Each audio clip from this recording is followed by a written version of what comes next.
Ba-da-da-da-da-da. Dungeons and Dopamine. Ta-da!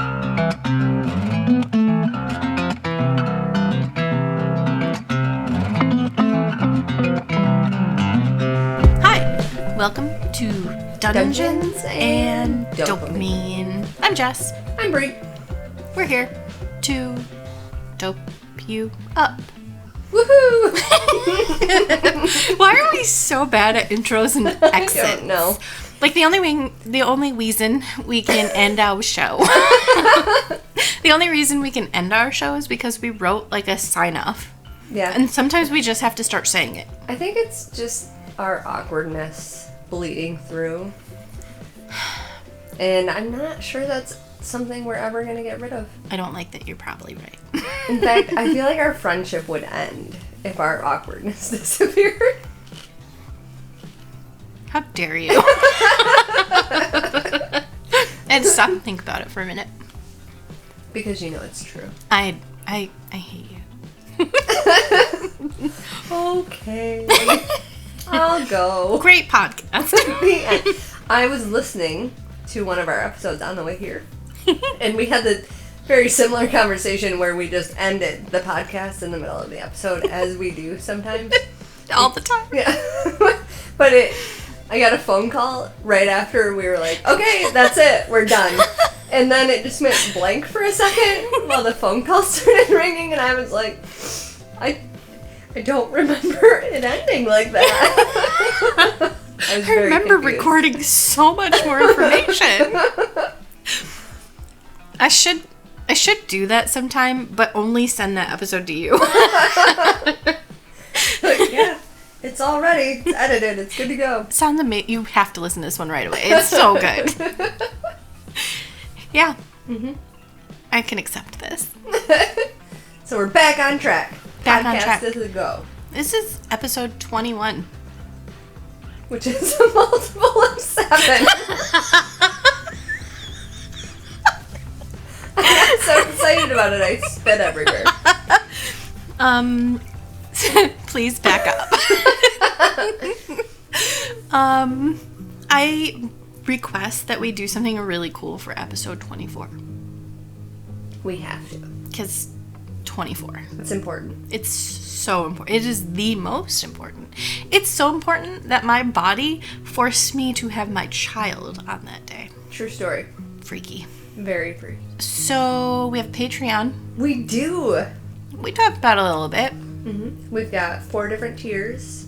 Yes. And we're offering undying love and appreciation. Most importantly.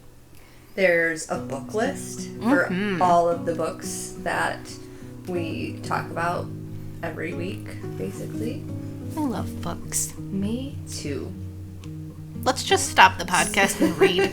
Okay. Have you pre-ordered the new Crescent City book for January? I have not yet. I did. I'm really excited. Because... Is there a reason that I shouldn't have done Oh, this? God, no. Okay. You definitely should have. I just haven't decided if I'm going to order it in print or Fair. online. Yep. Because on one hand, I want it immediately the second it releases. But on the other hand... A book in your hands. Yeah. I almost messaged you when I pre-ordered and said, take some time off. We're going somewhere to read. Yeah. So we might have to work on that. January may not be a great month for me, election-wise. Oh, that's right. But we might have to make it work anyway. Because that was my second thought stopping me is this going to have to be like a hotel weekend where I lock myself in a room and don't come out until it's done? Oh, we could find somewhere with a hot tub. Mm-hmm. I derailed this from Patreon to books. We're really good at that. I wanted to say, and we did say this last week, we've had some people reach out and say, like, really sorry we can't support you on Patreon. We don't expect anyone to support us on Patreon. Right. This is 1 bazillion% up to you. It's there because as podcasters, that's what you do. Yep. And it's there because we did have a couple people ask. Yep. And it's there because Spotify is changing how they pay for ads. So even though we have an ad running, we may not get paid for that anymore. I believe we lose that ad in about a month, less than a month now. But yeah, so and we just want to do some cool podcasty stuff with it. If you don't ever have to apologize. If you feel bad that you can't support, one way that's amazing to support us and totally free, and it'll boost your reputation because we're awesome, is to go tell anyone and everyone who will listen about how epic the podcast is. And actually leaving reviews places. Yes. That'd be cool. Reaching out on social media or tagging us in things to keep us relevant and keep us in the stupid algorithm timelines so that we pop up on things. But really just the support. Having you guys listen, every listen bumps us up in the podcast world and gets us closer to being able to do cooler stuff. And everyone you tell is like another, another separation from us. And eventually Kevin Bacon will be listening. Strangers are listening to us. And who? Kevin Bacon. Oh, yeah. Have you ever heard the 6 degrees of Kevin Bacon? He probably already listens. Obviously. There's how are you doing, gotta be at least some connection there by now. Between him and Pedro, biggest fans. Pedro better support us if he's listening. Obviously. He's basically your backup husband. I hope he doesn't mind. I'm sure he doesn't. No. He seems much too nice to care. Oh, he does. You wonder who wasn't nice? Who? H.H. Holmes. What?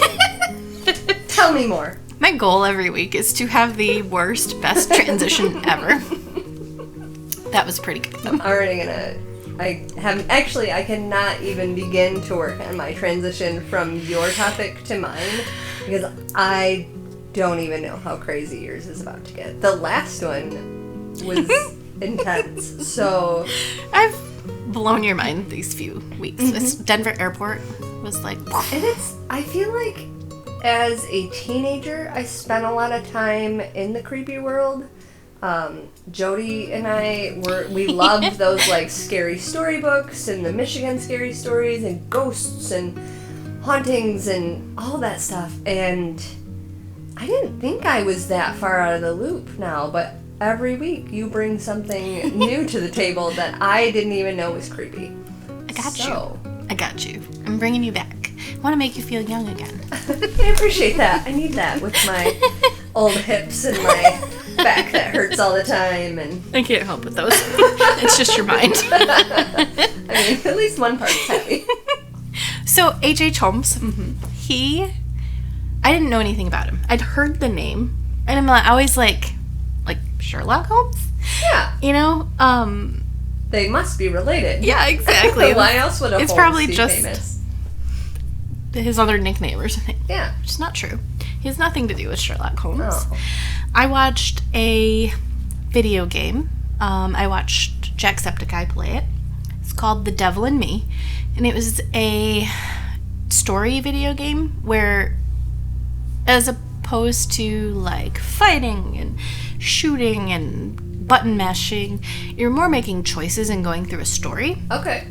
Really interesting to watch. Did I already say it's called The Devil in Me? Mm-hmm. Okay. So I watched him play it, and I was sort of like, this is very interesting. And when I knew I was going to be done with my weird building series, I thought I'm going to move on to weird people. Yay! Is the next topic about me? Yes. I almost joked that, and creepy. then you will be when I'm done. Oh boy. I can make hobbies sound creepy. If I can't, we'll just add stupid jump scares to the episode. Right. Dun dun dun dun dun dun dun dun dun. Exactly. So, H.H. Holmes. He was born Herman Mudgett. Pretty scary name. He was born in 1860 to some very stern religion parents. Which I feel like was probably common back then. Probably, yeah. He really liked to build perpetual motion machines. So 1860s, he would have been pretty forward-thinking as far as that goes. He wanted to go to med school, and he married a very wealthy woman so that she would ideally pay for his med school. Unfortunately, he did go to med school. She didn't pay for it, though, but he was still married to her. It's weird. That is weird. Yeah. He went to med school in Michigan. Oh. Yeah. Which med school in Michigan? I should know that. I know they said it. I have 7.5 pages of notes on this dude. That's right. And back then, it probably wasn't... It wasn't like Michigan State. Right. It might have been. I don't know. So... They don't claim it anymore. Yeah, no. Like, no, that was the other thanks. MSU. So, his whole entire first year of med school, he worked on cadavers. Whatever you do as a med student with cadavers. All right.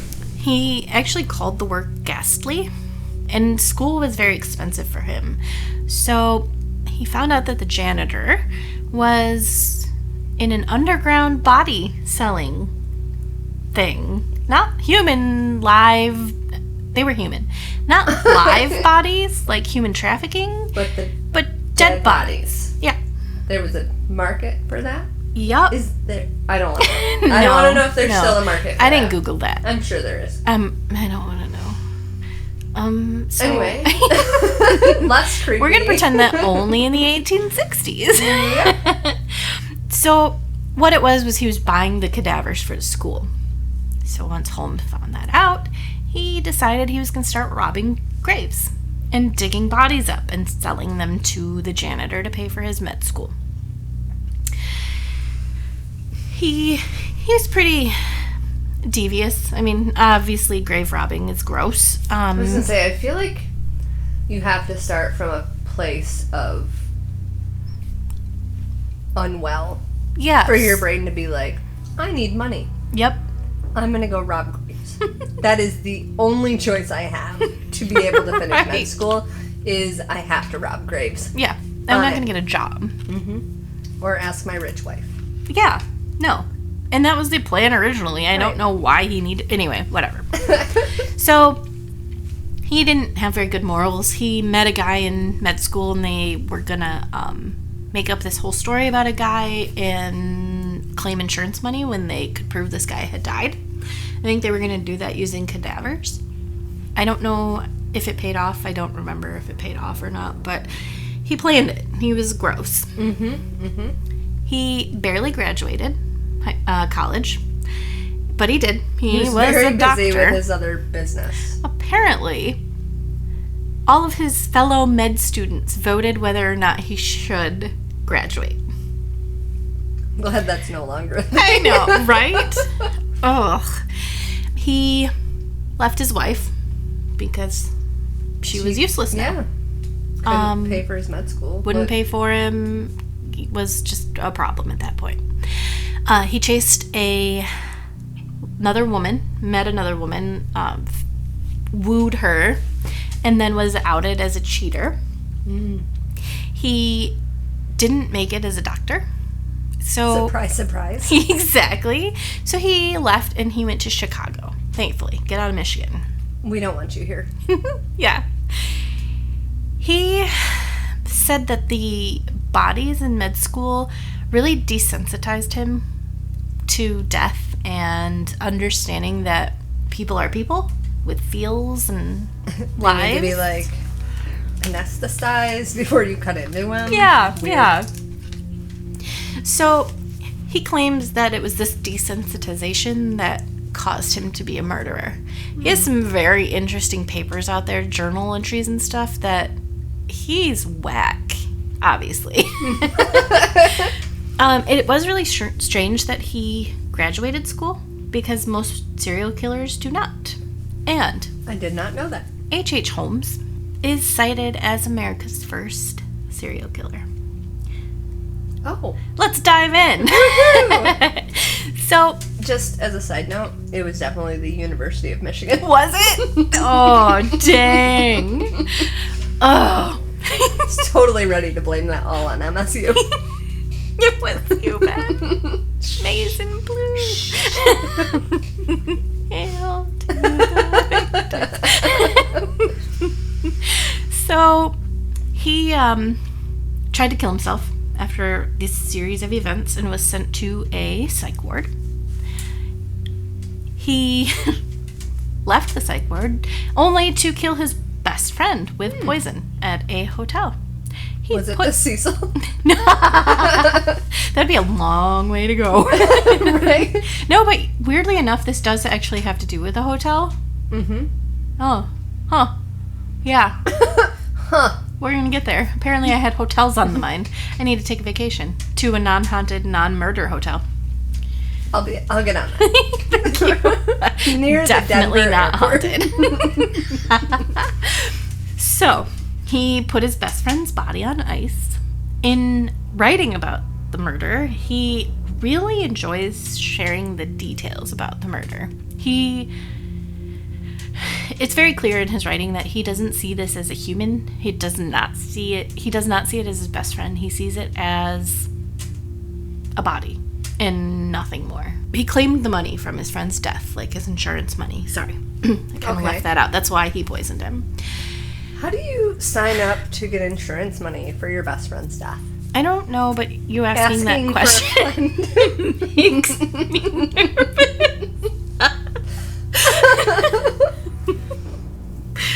I don't know. The man who could tell you that is dead. Insurance agents out there that want to get a hold of me. Side chat me. Fran Fagan, realtor. So, with that insurance money, he bought a building that he would start turning into a hotel that he personally and others in Chicago would call the Castle. Bum, bum, bum. Lightning strikes. As he started building his hotel, he would hire a different contractor for all the different areas of the hotel. So no one would be able to blueprint the building in its entirety. That's not suspicious at all. Not at all. He put in a vault and then had the building built around the vault. He bought the vault on credit, and when he did not pay, he had no intention of paying, the bank came and said, "We're going to repossess this." And he said, "If you hurt my building, I will sue you for all that you have." So the bank did not come to get the vault. Huh. I'm pretty sure he's the reason we have different laws. Right? There were a lot of businesses on the bottom floor of the hotel, a lot of legitimate businesses that were renting out the spaces. Mm-hmm. The third floor was totally normal. It had rented rooms and offices and his own room. The second floor, however, had 35 rooms, and several of those rooms were built as murder chambers. Oh. The whole hotel was built in a labyrinth style to confuse and disorient people who would be visiting. Totally legit. This is wild. I wish I could show pictures because some of this is crazy. So he would be able to hurt or kill someone in their room, but he had to get the body down to the basement because he had a torture chamber in the basement. So, in one example that I saw, he would kill the person in their room. He would take them into the bathroom where he would open up a first hidden door, and he would put the body in this third room down a chute that took the body to the basement. He would then, because he didn't want to be seen in this room, would shut that door, hide it again, and then go to another hidden door in this same bathroom that led to a flight of stairs that would take him through the hallways behind everything to the basement, where he would not be seen at all. In his basement, he had acid vats, lime pits, and a crematorium To not arouse suspicion when he had them build a crematorium in his basement, Right? he acted or pretended that he wanted to build a glass bending furnace. Are those Apparently similar they're to sim- Yeah. crematory? Okay.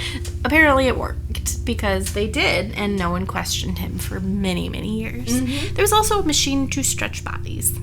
Oh, okay. So he would take the bodies down, and if they were alive, he would torture them. If they weren't, he would just systematically strip them of all of their stuff till he got down to the bones, which he would then sell to colleges as... Yep, because they need the skeletons to teach people on. And even back then, this was in the 1800s, this might be the early 1900s at this point, he was making $170 per skeleton, which would be a lot. He made a fortune off of these. He was still constantly taking loans and things that he wasn't paying back. He was just that guy. And in comes a new man. His name was William Peitzel. He was an alcoholic, and he was prone to failing at any job he tried to do. Maybe because of his alcoholism, maybe an untreated mental issue. Hard to say. Peitzel became his right-hand man. So it was Holmes and P. I have him as P in my notes, so that's what we're going to call him. Holmes and P. Holmes and P. So, he had 5 children and a wife, and Holmes seemed to really like his family. He would even visit with the children and take them on outings. There was a Columbian exhibition in Chicago, and he would take them out there, and he and the children unknowingly, but would lure these people back to the hotel, mostly elderly, wealthy women. Because they had traveled and didn't have family nearby, no one would know what happened to them. Mm-hmm. He had controls in his office where he could lock people in their rooms and gas them. His hotel was literally like a horror show. Yeah. Flippin' awful. So this is why I mentioned the perpetual motion machines he liked to build as a kid, because these had to have taken some level of technological know-how. Mm-hmm. Anyway, at one time, he had 3 wives at once. Weirdly enough, all of his wives lived their whole life. He never killed any of them. Didn't kill wives, just unknown women traveling alone. Lots of them, yeah. Mm-hmm. Okay. He serves them right for traveling alone in the right. early 1900s. Women. Yeah. Jeez. Gosh. They probably wanted to have jobs and work. Yeah, right. Gross. He was also seen as a great forward-thinking man of the future because he employed a lot of women. He gave them jobs. He even went so far as to start a unemployment business for women. Only women. They could come and seek employment, and he would help put them in jobs. And he was quite charming. Yes, wasn't he? Excessively charming. Which is weird, since he was obviously such a weirdo at med school. Yeah, but he was a kind of a smaller guy, and he was considered very handsome at the time, and just apparently knew how to talk his way into anything and out of anything. Mm-hmm. He would hire these women. He wanted to hire them so he could woo them and potentially kill them. Or marry them. Or marry them and let them live their lives. Yeah. Guess it depends on how nice you were to him. Guess so. He hired one woman who had a daughter, and when he tired of them, he killed both. He hired another one and locked her in his vault till she died. I'm sure he just forgot. I'm sure. Oh yeah, definitely. He wrote a letter about how he could hear her screaming and yelling. And he wrote about a man in the gas chamber. He could hear him trying to claw through the walls. Oh my god. Ugh. He's such a bad dude. And he wrote about it. Yeah, like it was. Okay. Yep. So, at this point, P was really starting to escalate his drinking, and Holmes was starting to get worried that he was going to stupidly speak out. They weren't arguing or anything. He was just getting so drunk that Holmes was worried it was going to compromise his ability to keep his secrets. Mm-hmm. So, fair. Right, You don't yes. want your secret keeper to be drunk. Yeah. So he convinced P to take out a large insurance policy on himself, and they were going to go to Pennsylvania and fake P's death. And Holmes was going to bring back all of that money to his family and make sure his family was taken care of. P's family, his wife and children. 5 children. That Holmes was very close with. Yes. And so he bought it. And P told his wife all about this plot. And his wife wasn't happy with it. She said, no, please don't do that. We can work this out. You know, they were in a lot of debt because he was an alcoholic. And Holmes was a trickster and also had a lot of debts and bad vibes and owned a vault that he shouldn't have. And so she just said, let's work through this together. We can do this.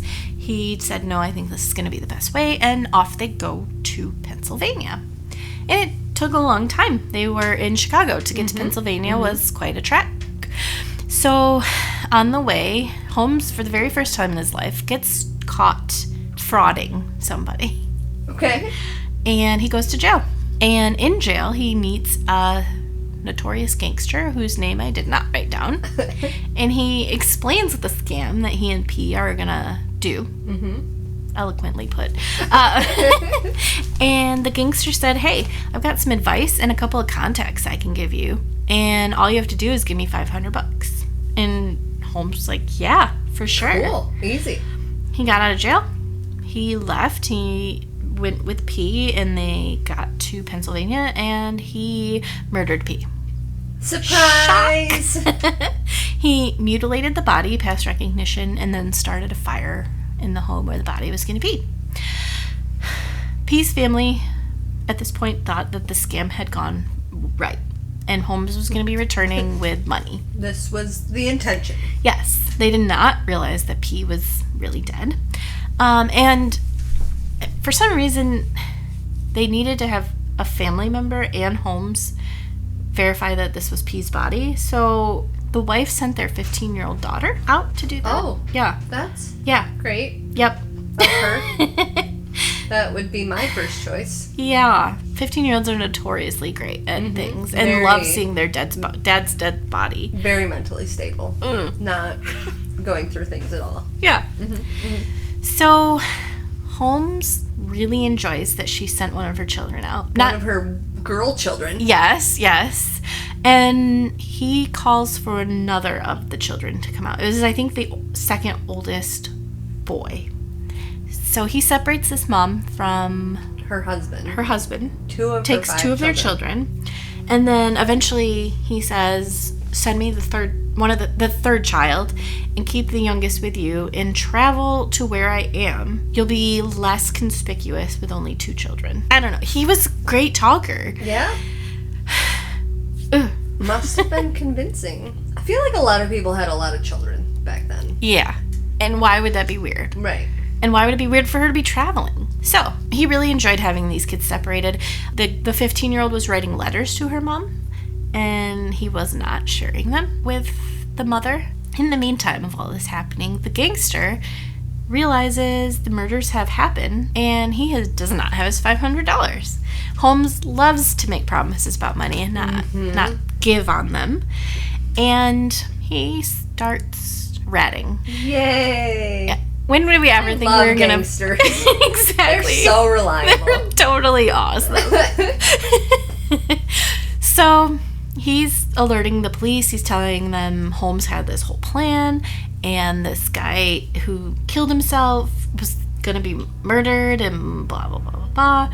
And the police go after Holmes. They're also real worried because these 3 children are missing. This mother has not heard from them.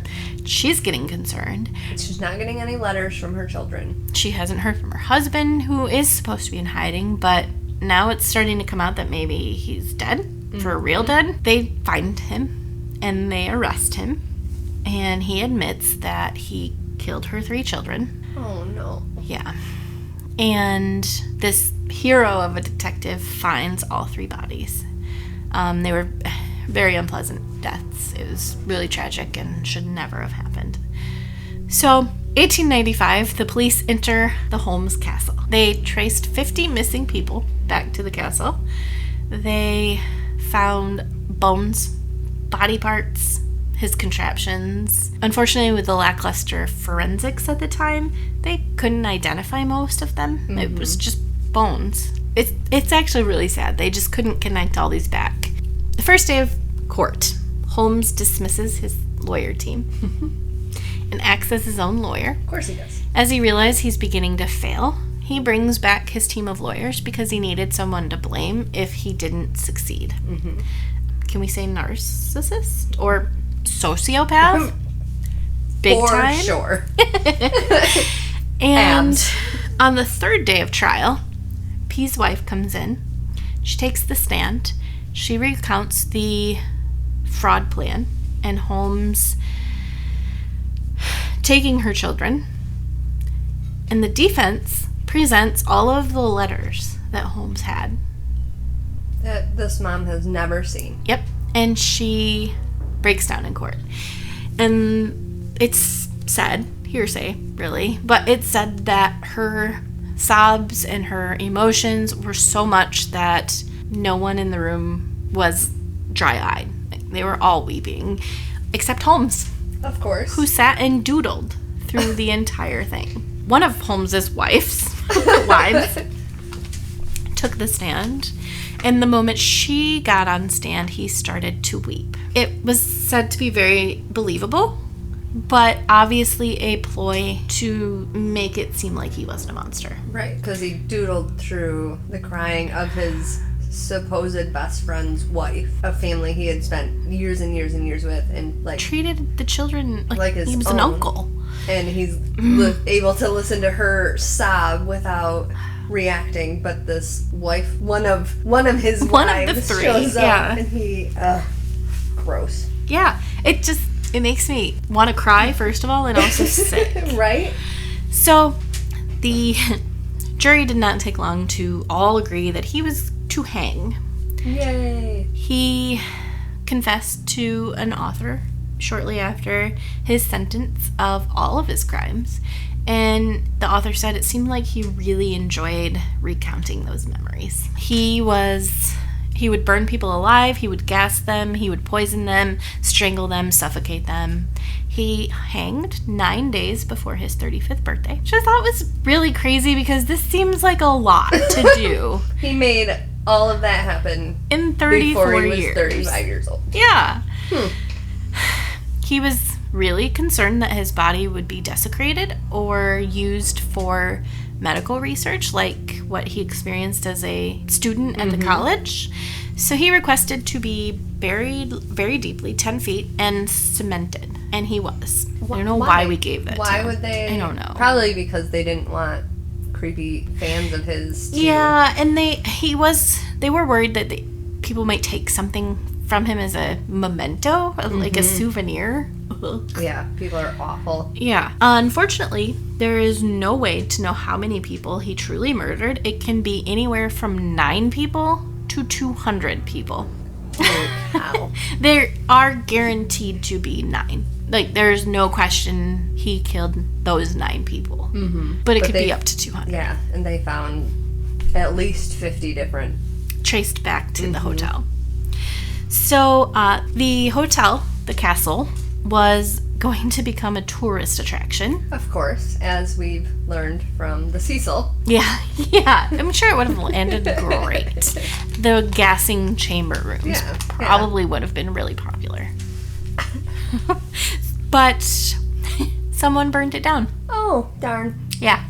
I applaud them. I did it. 1985. Holmes, in prison, wrote a biography about himself. That is the story of H.H. Holmes. The video game is based now, or now-ish, whenever the video game was made. And it is about people who go to a hotel. They're supposed to be meeting and doing a story about it. And I believe it is in Michigan, on a small island in Lake Michigan, or one of the Great Lakes. And it's a H.H. Holmes fan, I guess you would say, like a copycat. Oh. And these people have to escape. I didn't think it was going to be so hard to talk about because it's a lot of information. But it's disturbing. And just saying it out loud makes me go, ugh, I can't say that. Right.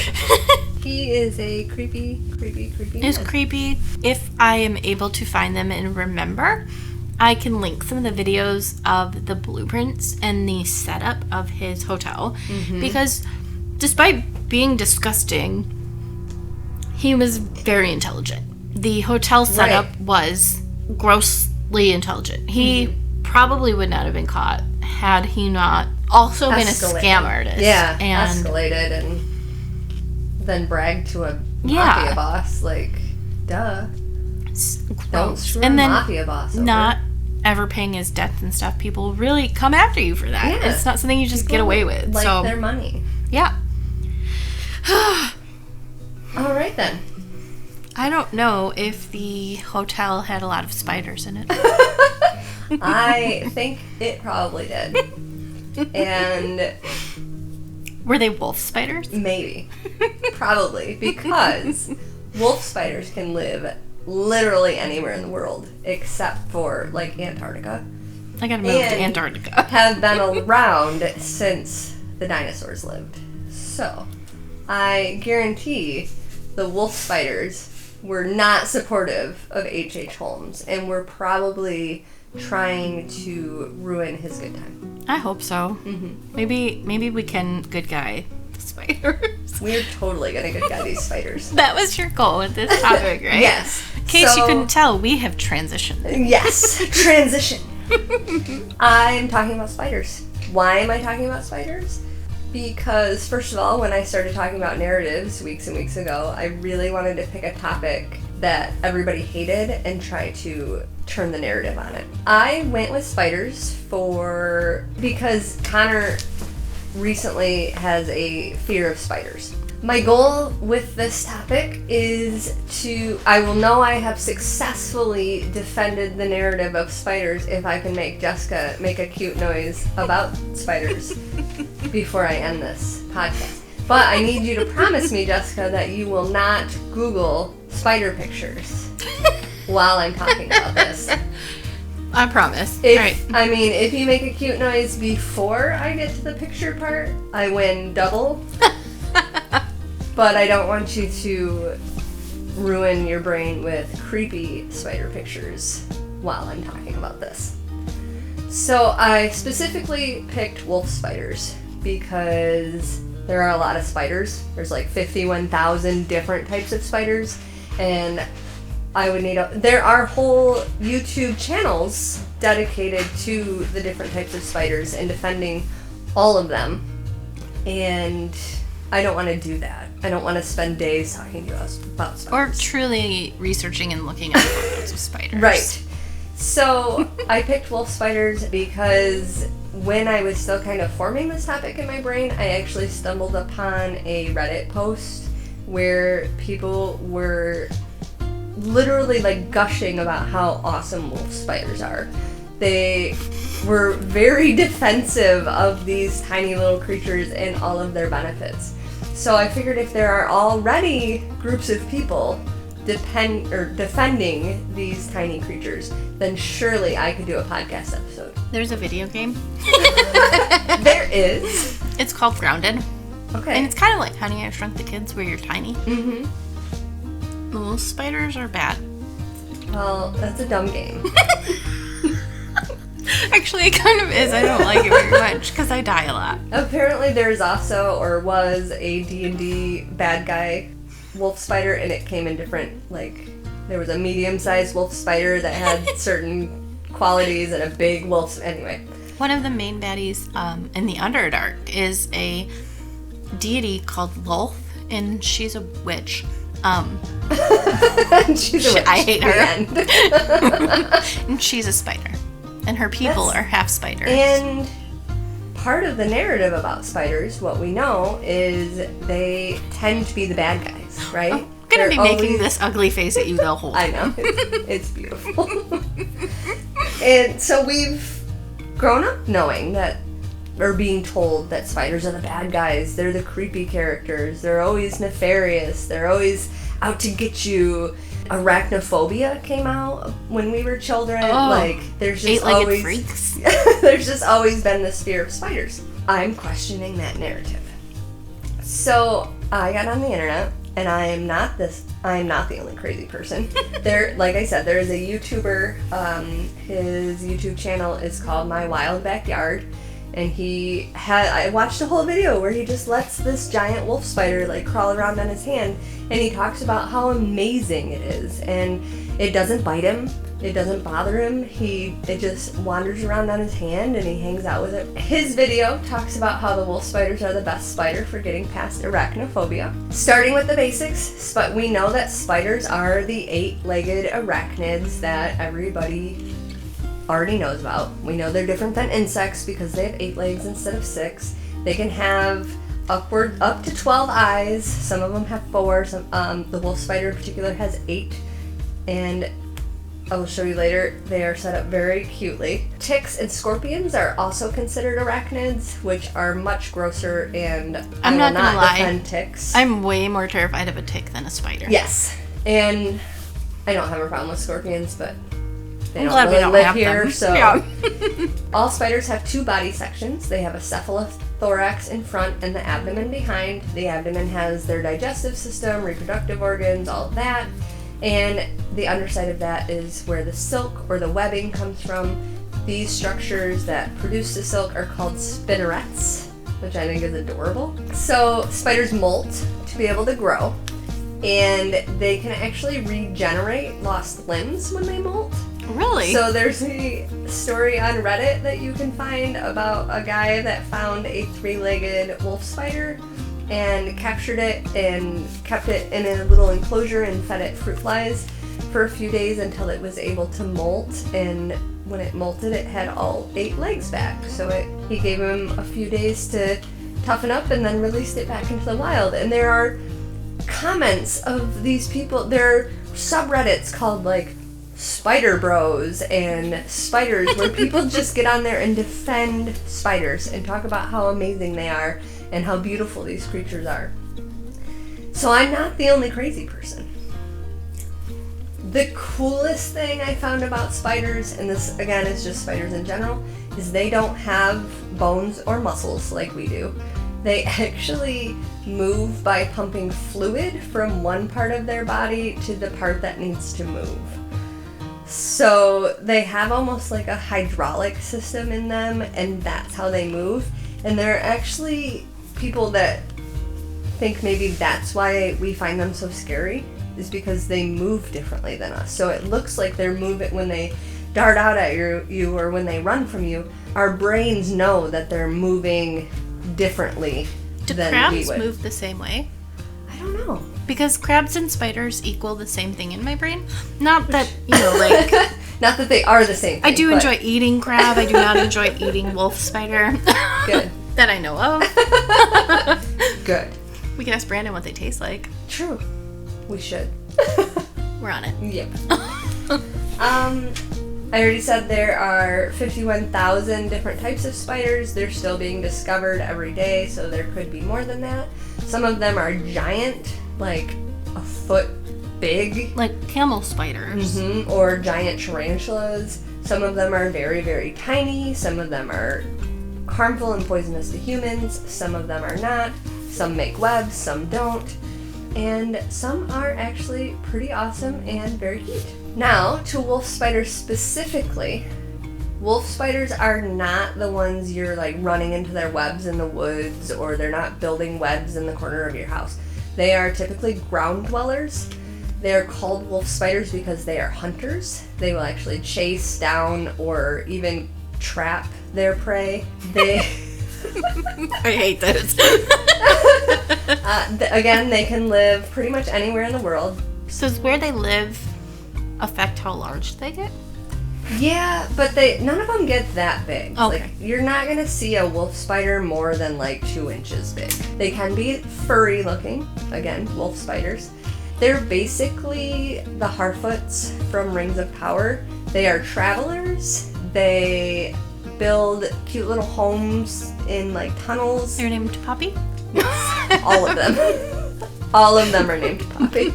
The only thing different is they actually tend to be lone wolves. They tend to live on their own. They only meet up to mate. They're nomads. They just go wherever they want. Does the female eat the male? Yes. Not... Your face is okay. Wait, please. Yes. Zach, run. They can be cannibalistic both ways. So especially if a female has already mated and another male comes to try to mate with it, it will just eat that male. That's fair. Or if a male is approached by a female and it's just hungry, it might eat the female. One thing they do that's different than pretty much any other spider, most spiders actually lay their eggs and then disappear. They're awful mothers. Wolf spiders actually raise their babies. Really? So they use their silk to build little like papoose carriers on their abdomen, and they carry their eggs on them. And then when the babies hatch, they actually live on the mom for a while until they are able to leave the home. And then they Charlotte's web themselves out by creating little web parachutes and flying off into the world, which is part of why they are worldwide spiders, because they travel Charlotte's Web style. I hate you so much. Wait. As they're floating away through the... Yeah. There is a very much terrifying story on the internet of a specific community somewhere that had a climate change issue that flooded the area suddenly, and all of the wolf spiders that were living down underground came to the surface all at once and then got blown away into the air, and it looks like snow. It's so many spiders. I will not post those pictures, nor will I continue to talk about it, because it did kind of creep me out. Visceral reaction. I have an interruption story. So did you know that they release wolf spiders in cranberry fields? Yes, to don't know this story. I'm telling you for the first time. Or the different bugs that And so when they flood it, the cranberry pickers, the cranberry workers, are used to them climbing on them to get safe. Yeah, because they are the nicest, cutest spider. The males have a cute mating ritual where they use their pedipalps, which are their two mini legs by their fangs, and they wave them around and drum on leaves and the ground to attract a mate. So if you ever see a wolf spider dancing, it's because he's trying to attract his mate. It makes me think of Harry Potter when he drinks the luck potion. And he's like... Anyway. Yes. They do have fangs and venom to be able to eat their prey. And the venom does kill the prey and liquefies their organs, which the wolf spiders then slurp out like a smoothie. But they very rarely bite humans. They will only bite you if you're like aggressively trying to get rid of them or like smash your hand on them. But even if they do bite you, unless you are allergic to wolf spider bites, the worst reaction you're going to have is most people compare it to a mosquito bite. So a little bit of a sting and maybe some itchiness, and that's it. It's actually more painful to be stung by a bee than it is to be bitten by a wolf spider.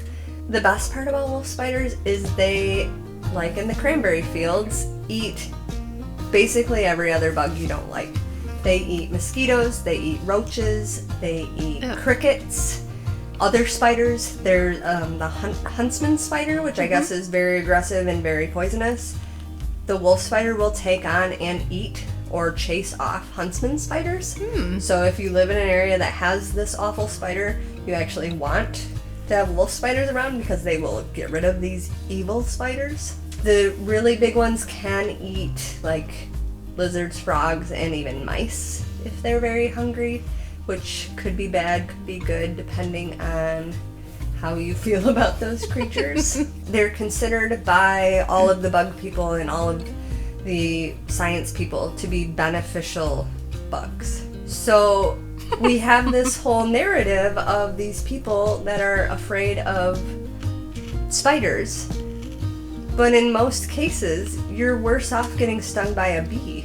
And I know way less people scared of bees than spiders. And spiders. Or mosquitoes. So I did do a little bit of research on why spiders get a bad rap or why we are afraid of spiders.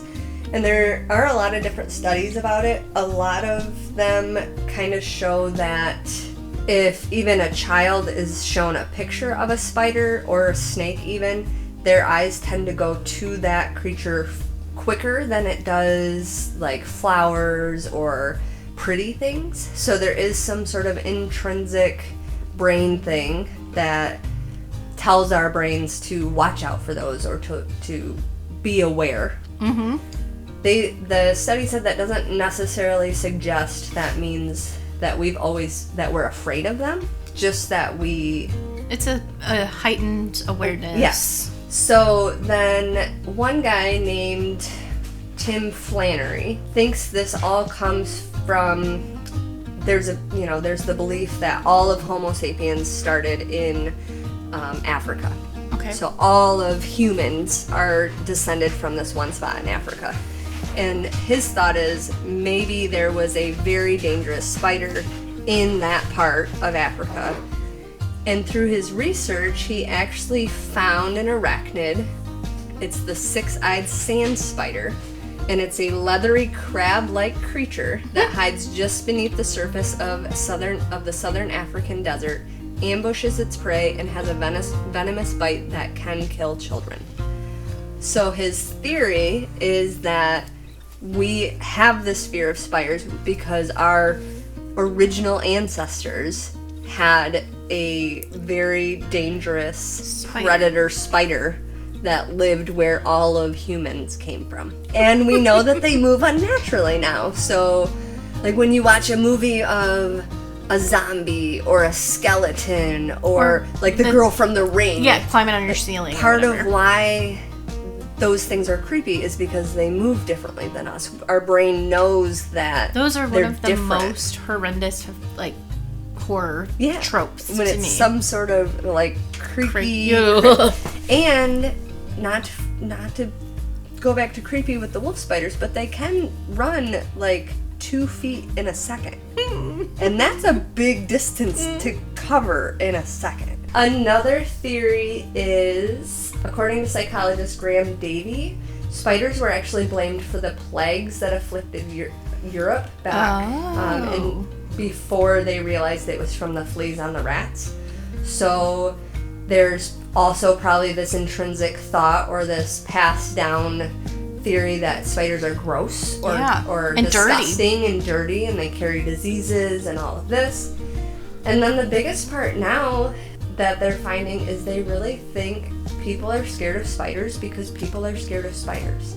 So our children are scared of spiders because we're afraid of spiders, because our parents were afraid of spiders. In one of the studies, they actually brought in like preschool age children and they had toys in one area and 4 different cages, and one had a spider in it, and one had a snake, and one had like a mouse, and one had a lizard. And the study found like most of the kids would come in and they'd go straight to the animals because of course. Obviously. And they had no issues with whether it was a spider or a lizard or a mouse. They thought they were all cool. But you could see the parents start to come in and be like, oh, honey, why don't you come look over here? So the theory now is a lot of our fear comes from previous generations. And I mean, that tracks. yeah, as someone who's probably never been bit by a spider, why was I scared of spiders?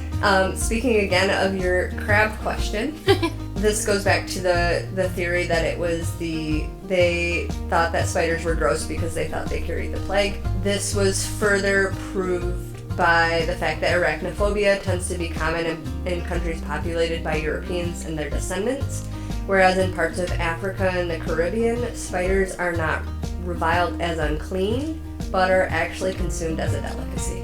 Wow. So maybe they do taste like crab. They might. I'm not gonna try.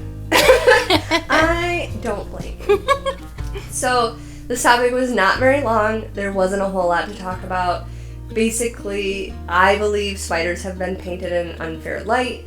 We've been told they're gross and they're dangerous, but really, out of 51,000 types of spiders, there's only like 1% of them can actually harm or kill you. Well, and I think as far as Michigan goes, we have even like barely any of those. Yeah, and even so, we do have black widow spiders, and sometimes you can find a brown recluse. But even those, if they bite you, you're most likely not gonna perish. Yeah. I will try to not hate them. All right, let's test that now. Now that you know all these good things about these beautiful creatures that I have even made a video it's even got music.